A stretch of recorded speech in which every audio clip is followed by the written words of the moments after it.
Good day, everyone. You probably recognize me. I'm Ron Brown. I've done many presentations for APCUG and talked to many computer clubs.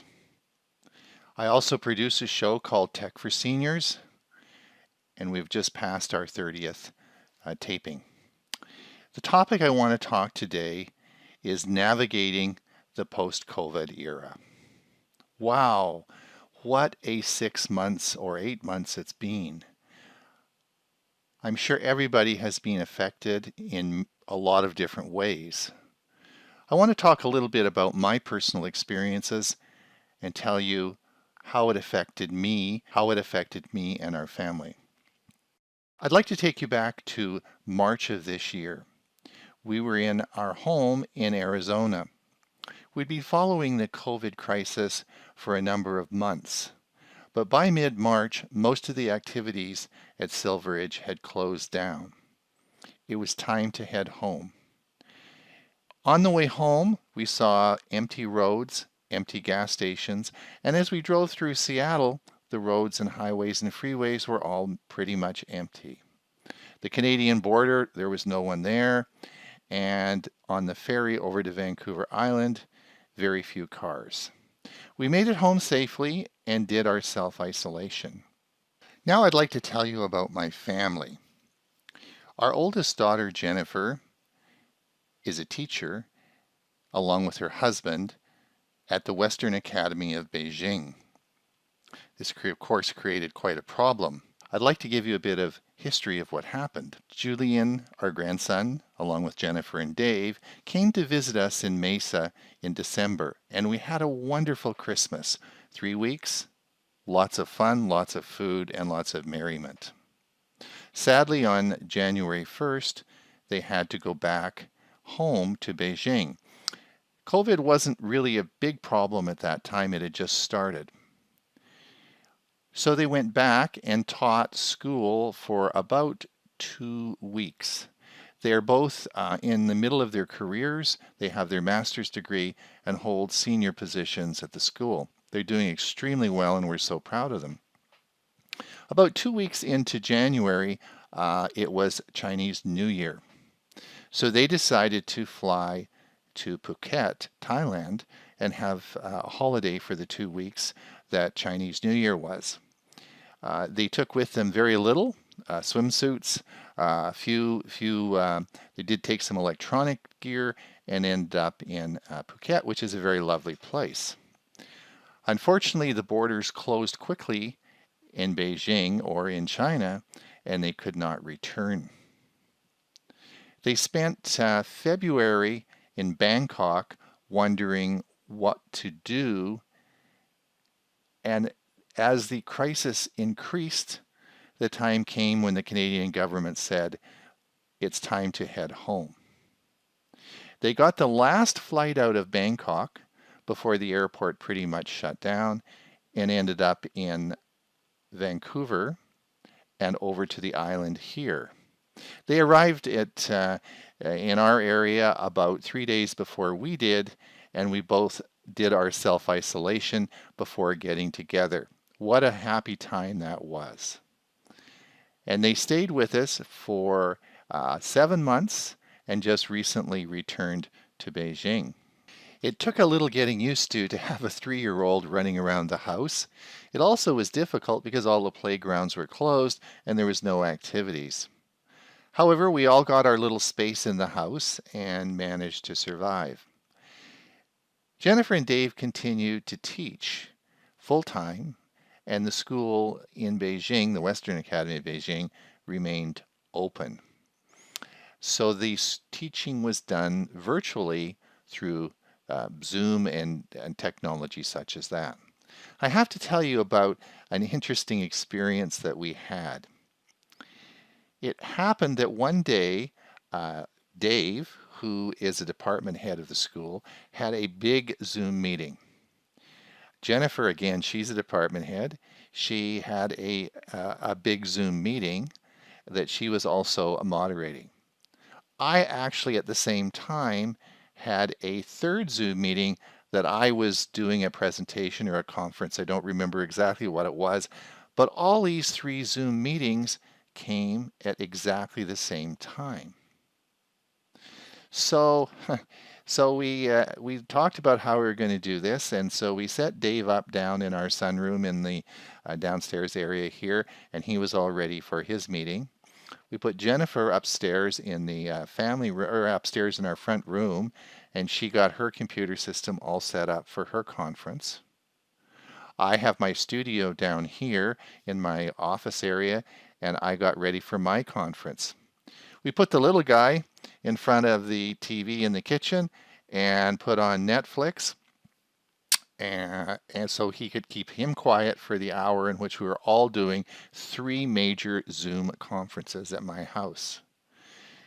Well, that was a very interesting experience. As I was racing downstairs, I saw my wife on the computer as well. I said, don't download any pictures or do anything. I don't know how all this bandwidth is going to do. Anyway, we did it. We had 3 big Zoom conferences in one house, all through our internet and services that we have. So the first topic that I want to talk about today is communication.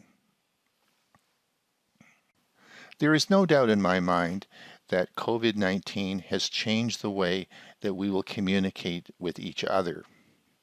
I think this will continue on permanently in the future, and we're going to be using electronic types of media to talk to one another, such as Zoom, such as Meet, all the different forms that we have.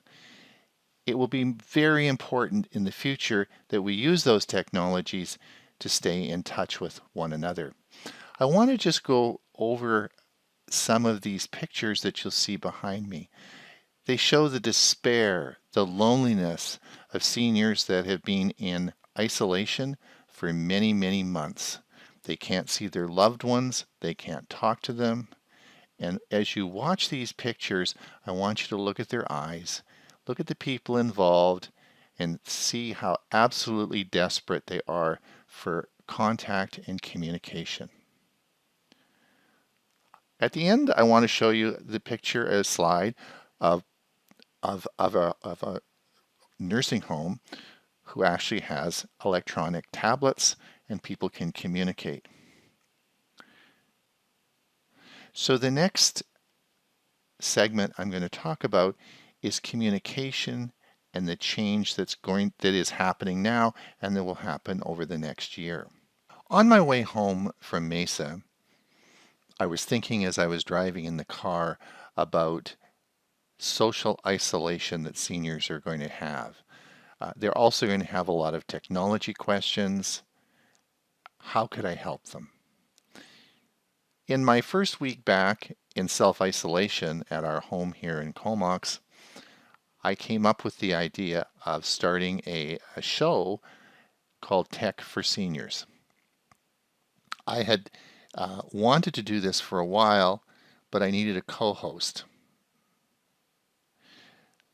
I knew Huey Popluck from some work we did with Chromebooks earlier that year. I sent Huey a note and asked him what he thought about the Tech for Seniors project. He said he would only support it if he could be co-host.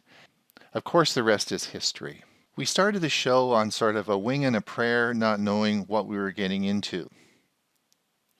We had no idea that it would continue on as long as it has or become as successful or as popular. It's now distributed now through Canada and the United States with a growing audience every week. Communication is so important with our loved ones. Today I'd like to talk a little bit about Apple and FaceTime. FaceTime is owned by Apple. It's an app. It's a messaging service, but more for video. It's excellent.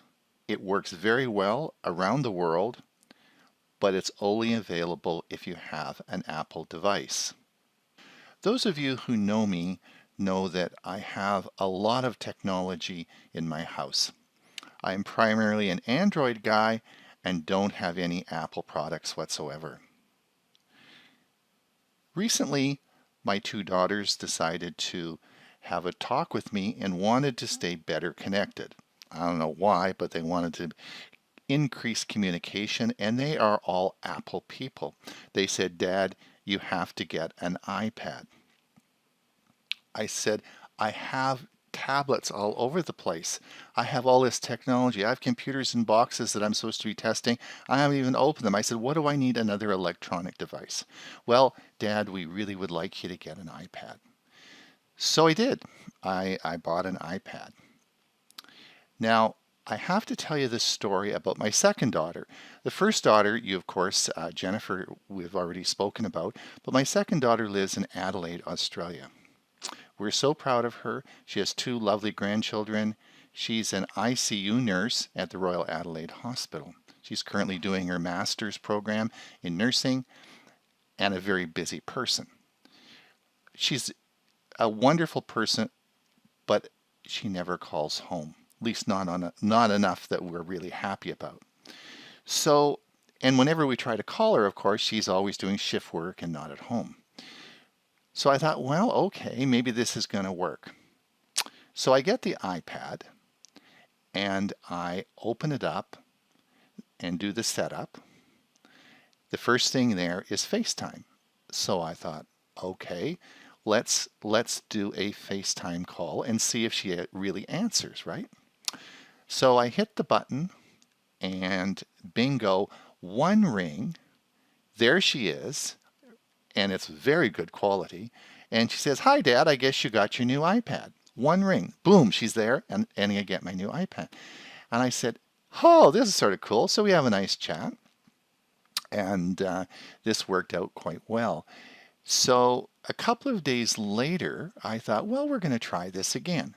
Again, I hit the button, boom, one ring, she's right there. And she said, oh, she says, Dad, we have 6 iPads in the house. She says we have 2, the kids each have one, then we have a couple of the older ones, and then her and her husband both have iPads along with their iPhones. And whenever it rings on all those devices, so everyone knows someone's calling. Well, while we were going through and talking about this, our little grandson, Alex, pops in, and his head pops up on the iPad in Australia and says, Grandpa, let me show you our new house. So then he takes us around and shows us the whole house, shows us all his room and what he's doing and how they're making out and so on and so forth. And then he takes us to his brother. His brother Sam is doing a Lego project, so Sam has to explain the whole Lego project to us. And about an hour later, they take the iPad back to Mom, who's in the kitchen, saying, gee whiz, breakfast is ready now, we have to go. All right, so what's the point of this story? No, it's a true story. The point is this. If you want to communicate with your family or your loved ones, you need to know what ecosystem they're in. You need to know their communication priorities and how they work their own lives so that you can communicate with them. We'll talk about other technologies in a minute, but clearly that our family, particularly in Australia, is all in with Apple. So trying to do something different just won't work. Skyping won't work. Using Duo, which we're going to talk about next, won't work. They're all into the Apple product. So in other words, I'm going to use my iPad as a telephone. It's going to be a communication tool that we can use to keep in touch with our loved ones. I want you to think about that now as all those people in long-term care that you saw earlier that were so lonely they couldn't communicate with their family. Wouldn't it have been so much easier if they just had a tool like an iPad and they could have talked all day to their loved ones, right? This is so important. Okay, now we've talked about FaceTime. Let's talk about Google and a product called Duo, D-U-O. Duo is an app. It's made by Google, and it does exactly the same thing that FaceTime does. It works just as well as FaceTime. It's a video chat that you can use, and I'm going to show you how it works in a minute. But it's cross-platform, so you can use Duo on an iPad. You can use it on any Android device and a Windows device. Any device at all, you can use Windows. You can use Duo, and it will work just fine. It has the same quality as FaceTime, and it works very, very well as giving you free long-distance calling in Canada and the United States. So I'm going to show you now a little video clip on how I use Duo to call my friend Byron. A lot of people have talked to me and said, gee whiz, I don't think Granny or my loved one could really understand how to open menus and make a call using an iPad or using some electronic device. I want to show you how easy it is. There are, both on the Android devices and your Apple devices, you can make what we call widgets. Widgets are little apps that are on that are part of the program that allow you to streamline the process. And in this next video, you're going to see it's a clip out of a program I wrote on communication and on organizing your smartphone.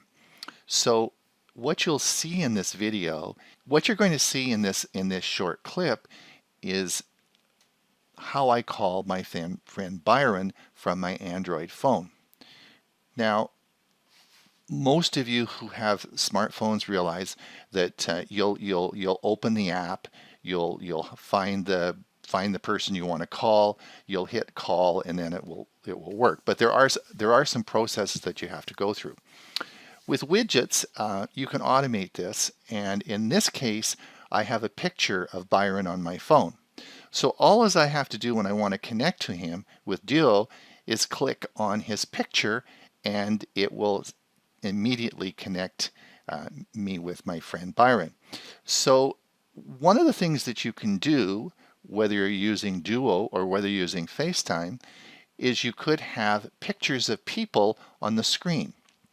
You would just make these up, and you could have a picture of yourself, or maybe a picture of your wife, a picture of your grandkids. And so whoever wanted to make a call and wanted to communicate with you would just click on the picture.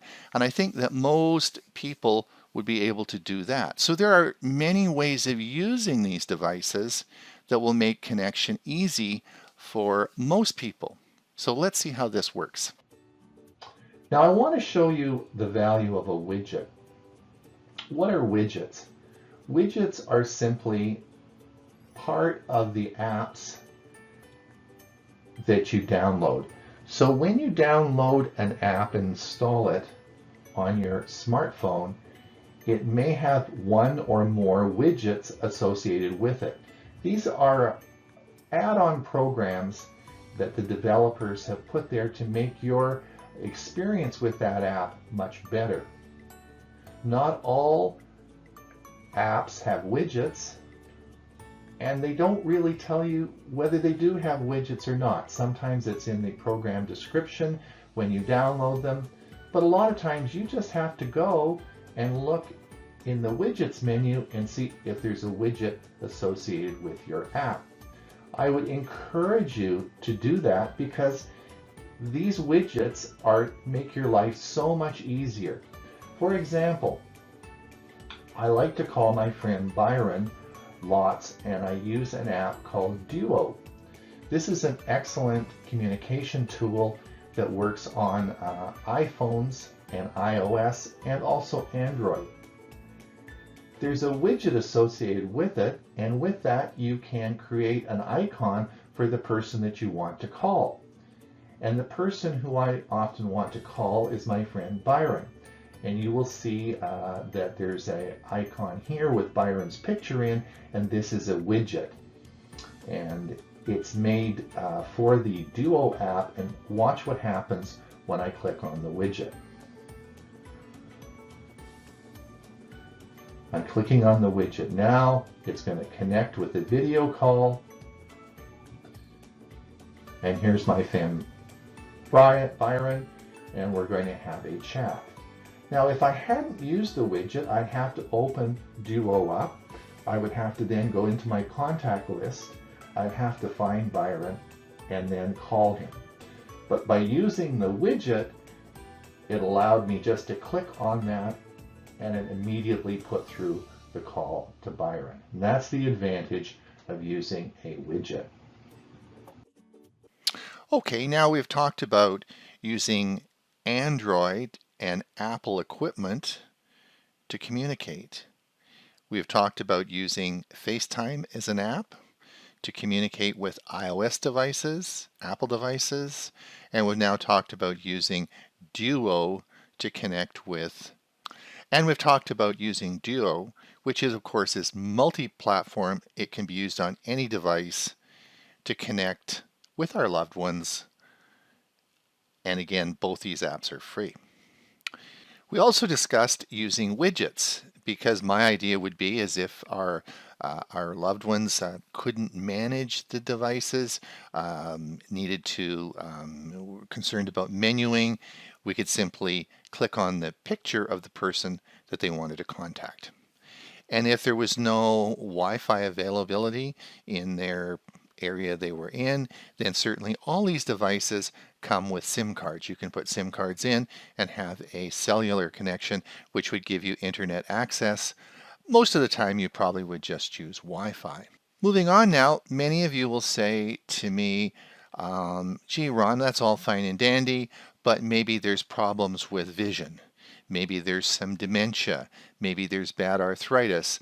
And there are people who just couldn't use these devices. We need something better.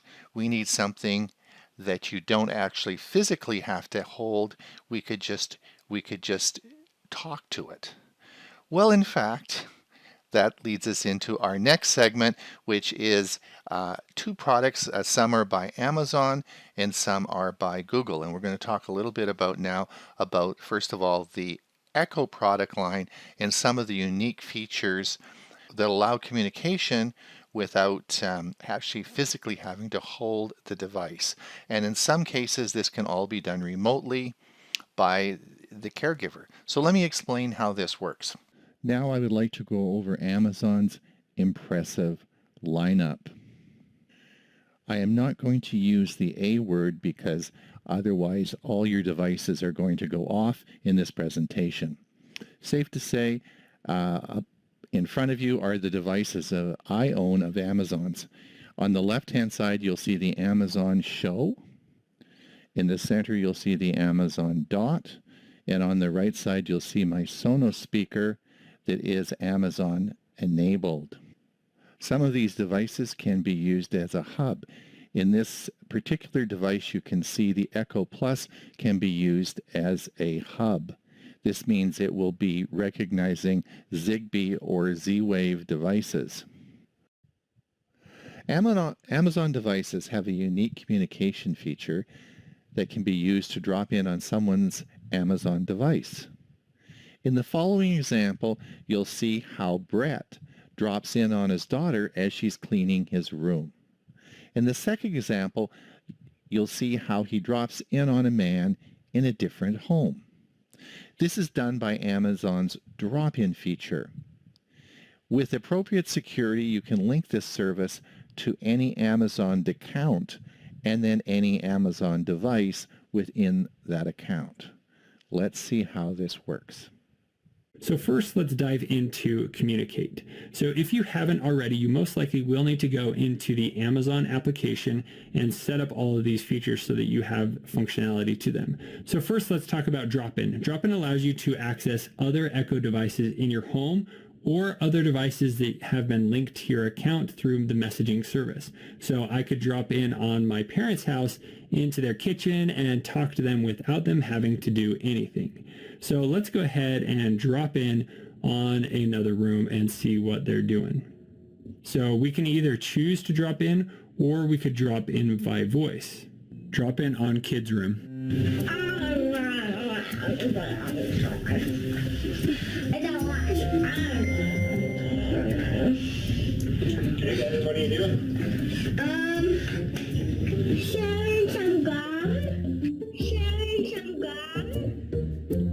sounds fun. Have you cleaned your room yet? Yeah.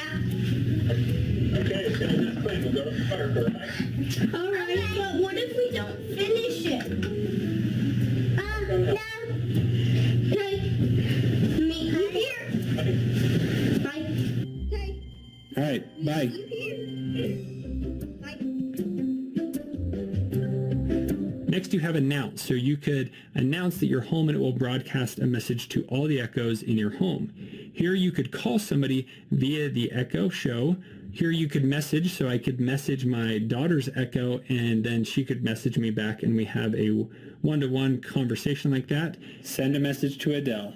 Okay, Brett. What's the message? Thanks for cleaning your room. Got it. Should I send it? Yes. Sending to Adele. And then here you can show the contacts you have available. So let's go ahead and use the call feature, and we're going to do this by voice. Alexa, video call Randy Bristow. Calling Randy Bristow's Alexa devices. So now if he has multiple devices, like he has an Echo Show, or he has the Alexa app on his phone, it would actually just call his phone and we can video chat that way as well, as long as he has linked his Amazon account. Oh, hey, how's it going? Fine, how are you? Good. So you're talking on your Echo Show.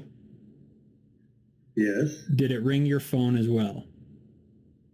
No. I just heard it on the Alexa show, and it said Brett Bristow is trying to talk to you. Okay. And here on screen, I can move my little camera guy around, so if you want him to be in a different corner.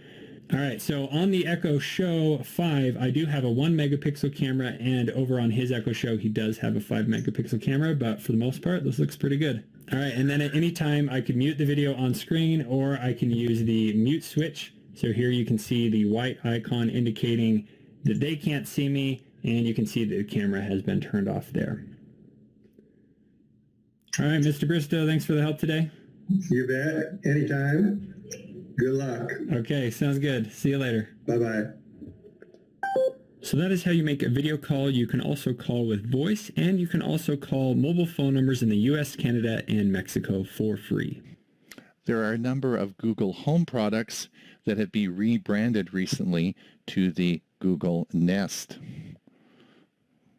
I don't think these integrate quite as well as the Amazon products, but still are very functional. Google Nest has its own plans to deal with 911 emergency, and we'll be talking about that in a moment. Dad, come back to the camera. What are you looking for? There's a rock I showed you, but there's this one. You showed me that already. The rock that you found. Looks like a piece of wood. Yes, the rock that looks like a piece of wood. I think it is a piece of wood, but that's... Yeah, it's not in... Yeah. Okay, maybe it's in that bottom drawer. The one down to the right. Could it be in the attic? Look in your socks drawer. In your car? In the trunk? If you look down at your rug, is there a big lump? Could it be in a book that's actually like a little safe that you open up the book and the first page says dictionary and then it's hollowed out? You know how sometimes things end up in gloves? Might you have done that? Apple makes HomePods. These connect Apple devices. Okay, in the last video, you saw how we can use the Amazon devices and also the Google devices as a communication tool. The drop-in feature with the Amazon devices is a very unique feature, and I think something that we really need to pay attention to.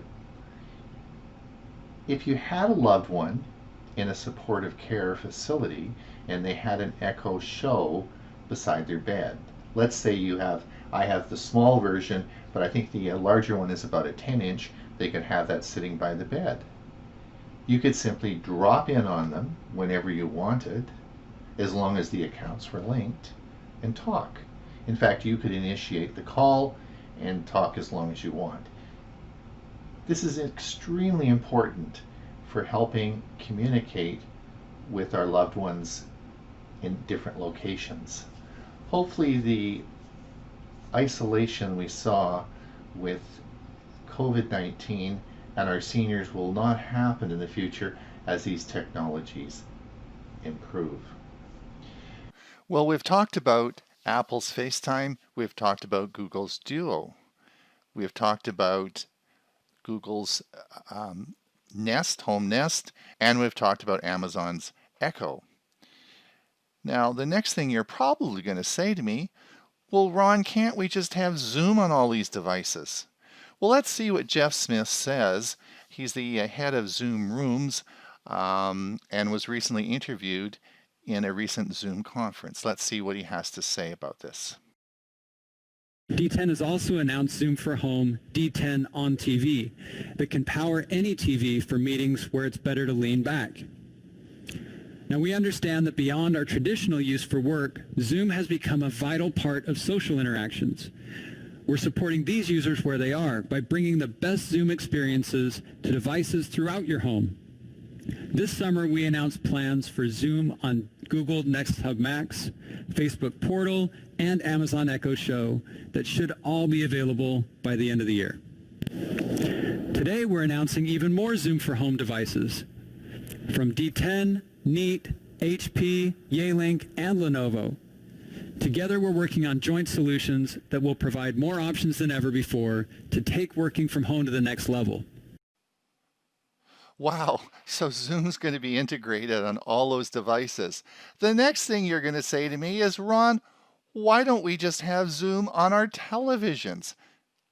Let's see what Jeff Smith has to say about that.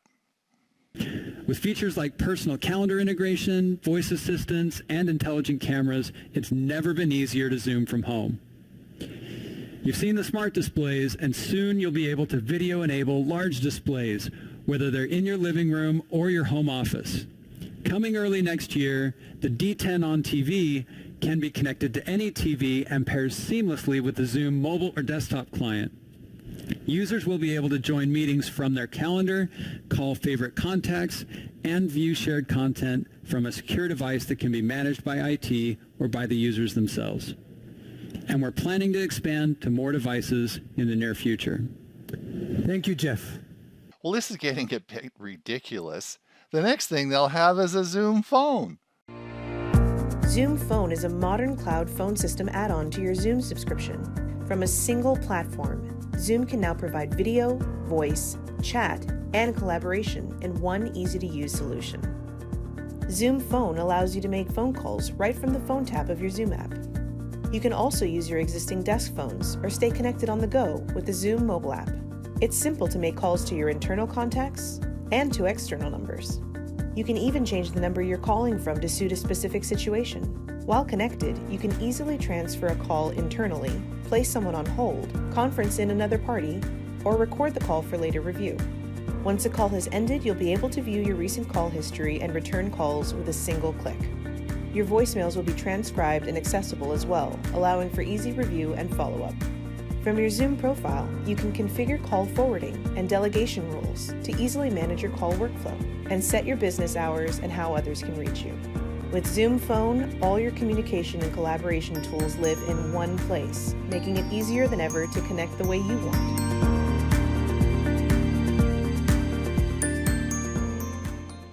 Well, I guess Zoom will probably end up running your office.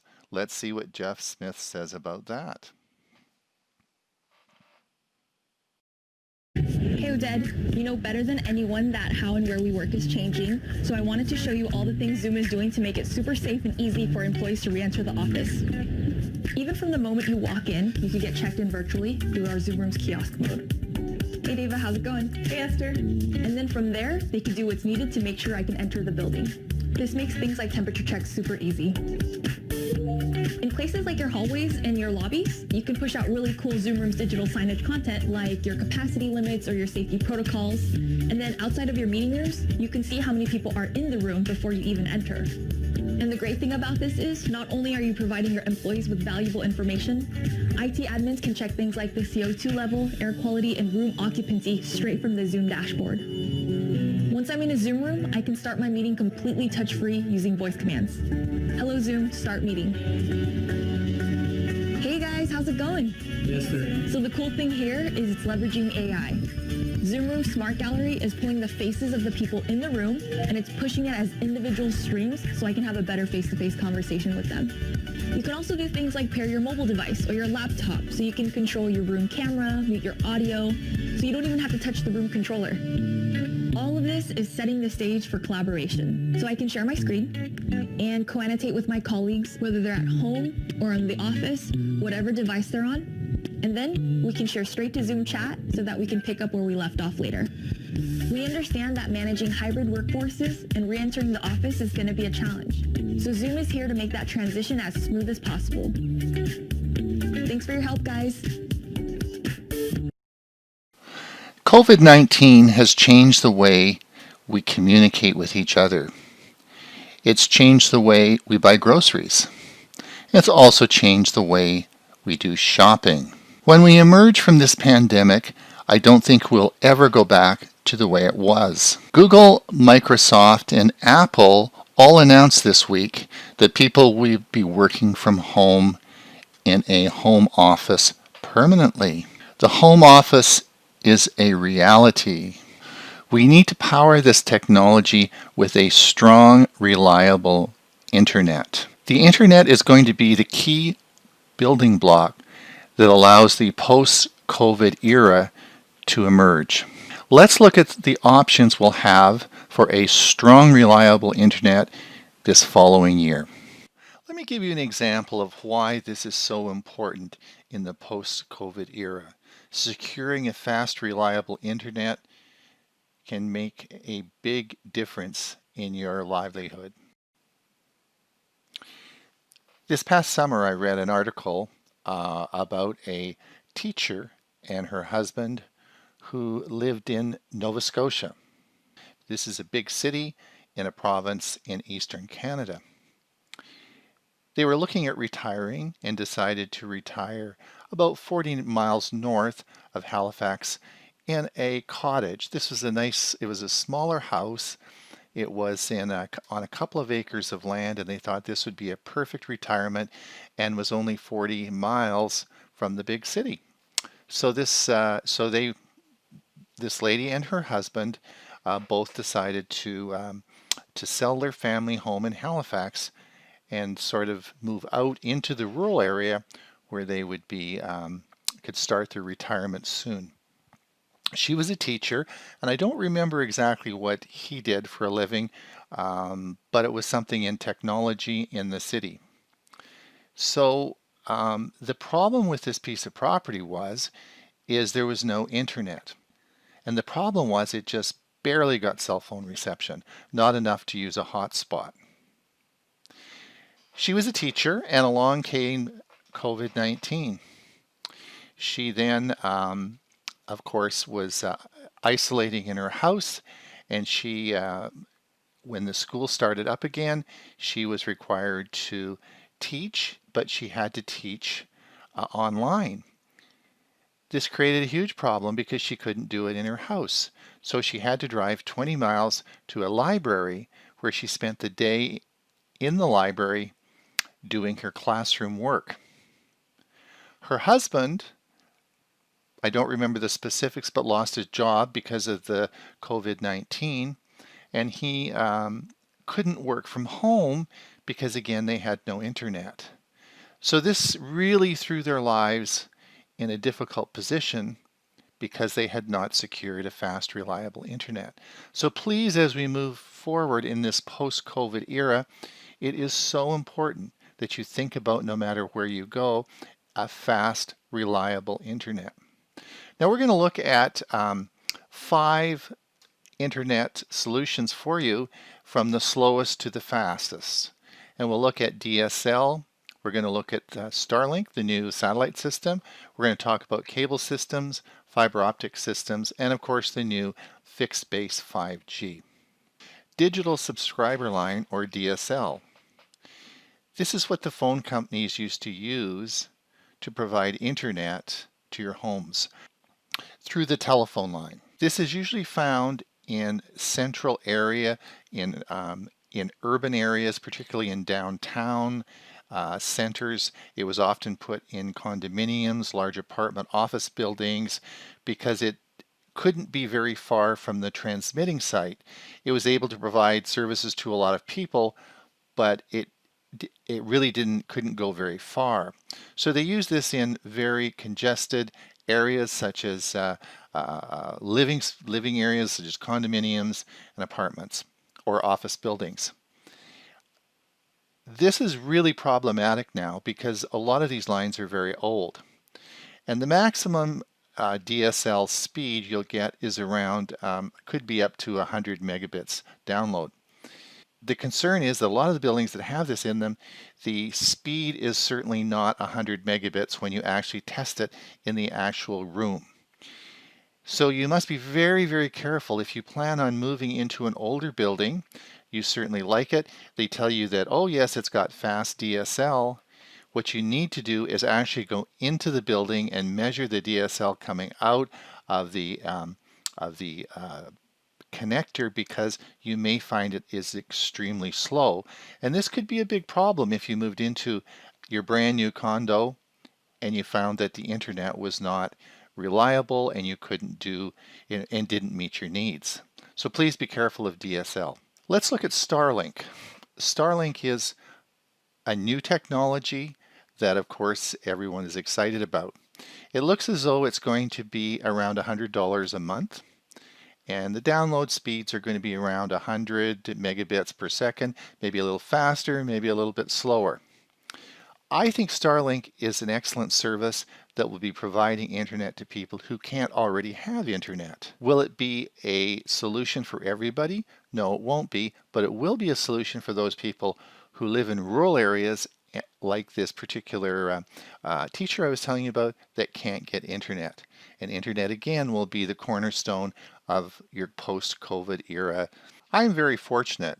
I have fiber optic cable coming to my front door, as well as a second company provides cable service. I subscribe to the cable service with Shaw Communication, and last week I upgraded my system to a gigabit connection.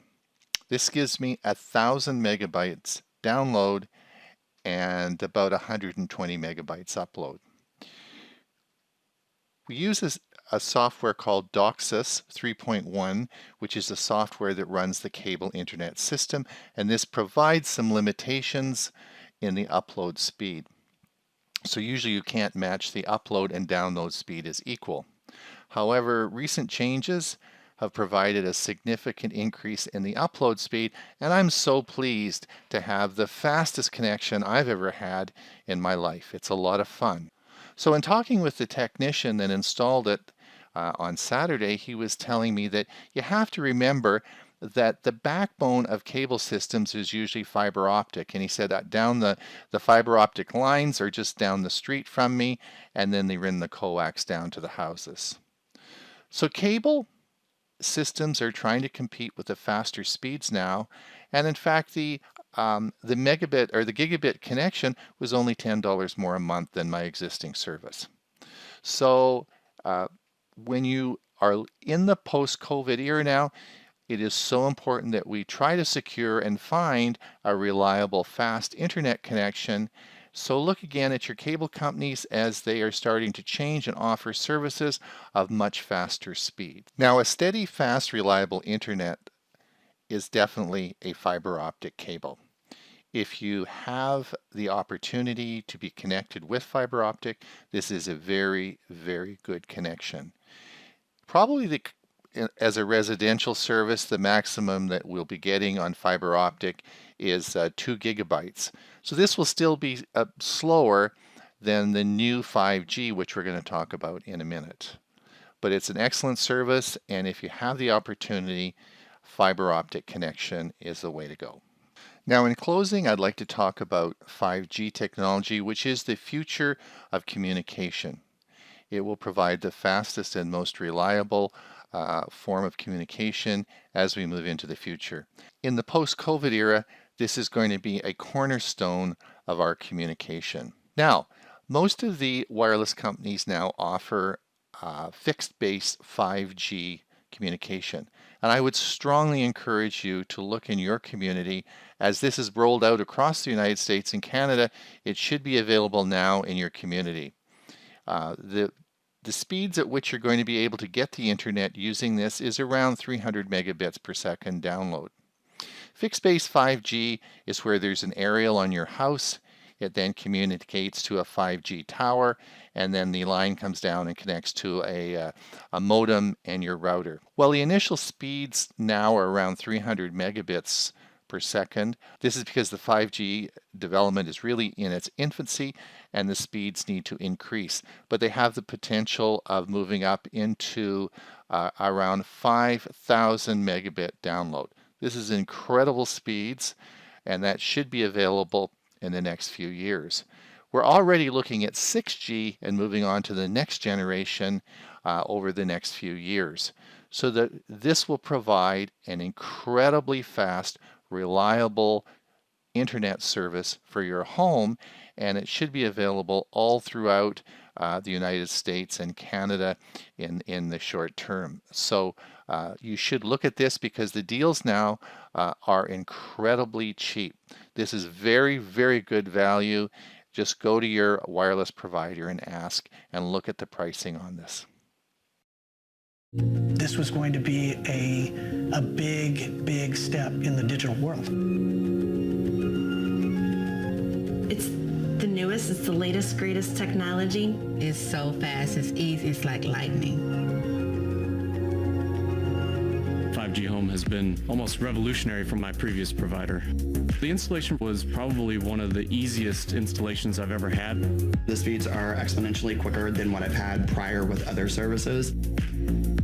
Easy, and it's painless.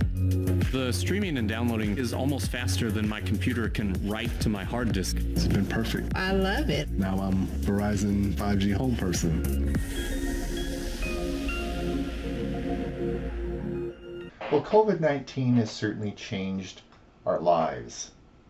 Will things go back the way they were? I don't think so. You've already seen big changes in the way we communicate with each other, the way we do shopping, the way we buy our groceries. Some things will go back to the way they were, but many things will remain changed. I've tried to show you some of the new technologies that will be coming this year. I'm super excited about them. I guess one of the messages I want to leave with you is a change of attitude. I think that we need to secure a fast, reliable internet because that will be the key to staying connected with our loved ones and doing the things that will be coming in the future. This means budgeting. The internet is going to need a household budget, such as your water services, your garbage services, and the other services that you have with your house. You need to budget that in as a factor and then secure a fast, reliable service. Also, the thing about COVID-19 that broke my heart was certainly seeing the isolation of our seniors. There's no need for that.